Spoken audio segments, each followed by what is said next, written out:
YSR Congress party 16వ ఆవిర్భావ దినోత్సవ కార్యక్రమాన్ని ప్రతిపాడు నియోజకవర్గం బాలసాని కిరణ్ కుమార్ ఆధ్వర్యంలో ఏటుకూరు వైఎస్ఆర్సీపీ కార్యాలయంలో ఘనంగా నిర్వహించారు.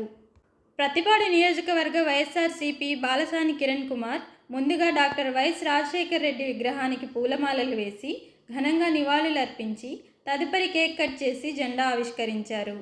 ఈ సందర్భంగా బాలసాని కిరణ్ కుమార్ మాట్లాడుతూ మార్చి 12న వైఎస్ఆర్ జిల్లా ఇడుపుల వైఎస్ సమాధి వద్ద ఒక్కడితో మొదలైన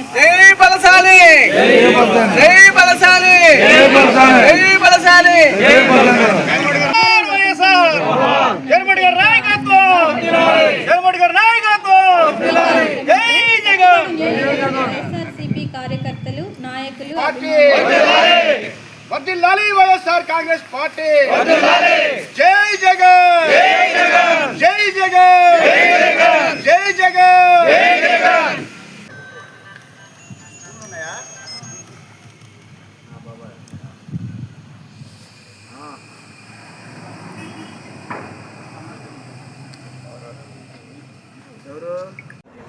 ముందుగా ప్రతిపాడు నియోజకవర్గ వైఎస్ఆర్సీపీ కార్యకర్తలకు, నాయకులకు, అలాగే ముఖ్య నాయకులకి, ఎవరైతే వైఎస్ఆర్ కాంగ్రెస్ పార్టీ కోసం కష్టపడ్డారో ఆర్టీసీలో గత 16 సంవత్సరాలుగా వాళ్ళందరికీ కూడాను ఈరోజు వైఎస్ఆర్ కాంగ్రెస్ పార్టీ 16వ వార్షికోత్సవ శుభాకాంక్షలు తెలియజేసుకుంటున్నాను. 2011లో మా నాయకుడు వైఎస్ జగన్మోహన్ రెడ్డి గారు వైఎస్ఆర్ కాంగ్రెస్ పార్టీని స్థాపించడం జరిగింది. అప్పటి నుంచి కూడా మా నాయకుడు ఒంటరిగానే ఈ యొక్క ఎవరైతే శత్రువులు ఉన్నారో అదే కూటమి ప్రభుత్వం అవ్వచ్చు, లేదంటే మిగతా ఎవరైతే ఉన్నారో ఒంటరిగా పోరాటం చేస్తూనే వచ్చారు. అలాగే వైఎస్ఆర్ కాంగ్రెస్ పార్టీ అనే ప్రభుత్వం ఏర్పాటు చేయడం జరిగింది. అక్కడి నుంచి దగ్గర 5 సంవత్సరాల్లో 2 సంవత్సరాలు కోవిడ్కి పోయిన కరోనా వల్ల 2 సంవత్సరాలు ఇబ్బందులు పడినా సరే మా ప్రభుత్వం ఏదైతే అప్పుడు మాట ఇచ్చిందో ఆ మాట ప్రకారం ఆ వెల్ఫేర్ స్కీమ్స్ విషయంలో కానీ, పేదల విషయంలో కానీ, చదువుల విషయంలో కానీ, ఆరోగ్య విషయంలో కానీ ఏదైనా సరే ఎక్కడ కూడా వెనకం చేయకుండా ఇచ్చిన మాట నిలబడిన ఏకైక నాయకుడు మా వైఎస్ జగన్మోహన్ రెడ్డి గారు.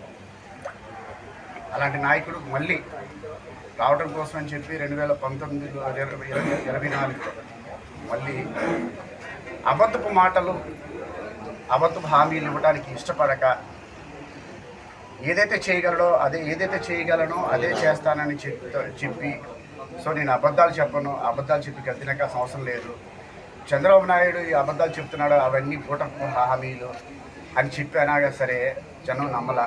ఈ పరిస్థితి ఈరోజు అధ్వానంగా తయారైపోయింది. మరీ ముఖ్యంగా చెప్పాలనుకుంటే ఆరోగ్యం గురించి చెప్పాలంటే మేము దగ్గర 1000కి పైగా ఏదైతే ఆరోగ్యశ్రీ ద్వారా లబ్ధి పొందేటువంటి ఏదైతే ఉందో అవన్నీ కూడా ఈరోజు ఆరోగ్యశ్రీ ద్వారా పేద ప్రజలకు అందకోకుండా చాలా ఇబ్బందులు పడుతున్నారు. ఇంకో విషయం ఏంటి, ఆ రోజుల్లో మరి మెడికల్ కాలేజీలు ప్రైవేటీకరణ అంశం కూడా చాలా విషయం అయింది. పేద ప్రజలు ఎవరైతే మెడికల్ విద్యాభ్యాసాన్ని ఎవరైతే చదవాలనుకుంటున్నారో వాళ్ళందరికీ కూడా చదువుకోవడానికి కూడాను ఇబ్బందులు పడేటువంటి పరిస్థితి.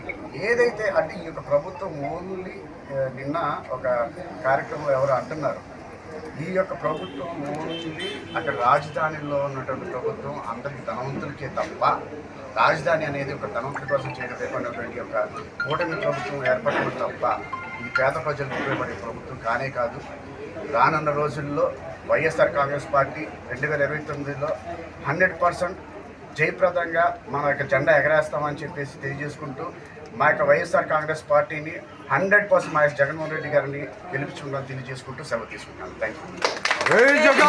పబ్లిక్ ఎవరైతే కూటమి ప్రభుత్వానికి ఓటేశారో వాళ్ళందరూ కూడాను ఎన్నో ఇబ్బందులు ఎదుర్కొంటున్నారు. అరే మోసపోయాము, ఈరోజు కూటమి ప్రభుత్వానికి ఓటేశారు దొంగ మాటలు అని చెప్పేసి.